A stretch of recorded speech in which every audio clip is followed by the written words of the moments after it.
દરેક staff member, HOD member સૌને ખૂબ ખૂબ ધન્યવાદ અને આવેલા સૌ અતિથિ મહેમાન એમને પણ ખૂબ ખૂબ ધન્યવાદ. એક ઊંધિયા પર એક સરસ મજાની નાનકડી પોયમ લખી છે. શાક આપણે બધા ઊંધિયું બનાવીએ છીએ, ઊંધિયું ખાઈએ છીએ, આપણે ગુજરાતી છે એટલે જમવામાં આપણે બહુ સારું પડતા પણ હોય.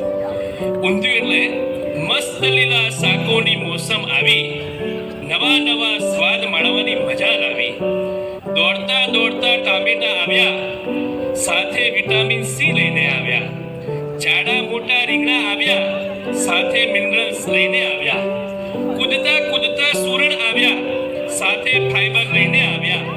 ધીમું ધીમું રતાળું આવ્યું ને પોષક તત્વોને લઈને આવ્યું. વાતો કરતી પાપડીઓ આવી. પાપડીઓને વાતો કરી બહુ ગમે, નાની મોટી બધી પાપડીઓ આવી ગઈ. વાતો કરતી સૌ પાપડીઓ આવી, ઠંડક સાથે લઈને આવી. વટ કરતા વટાણા આવ્યા, સાથે પ્રોટીન લઈને આવ્યા.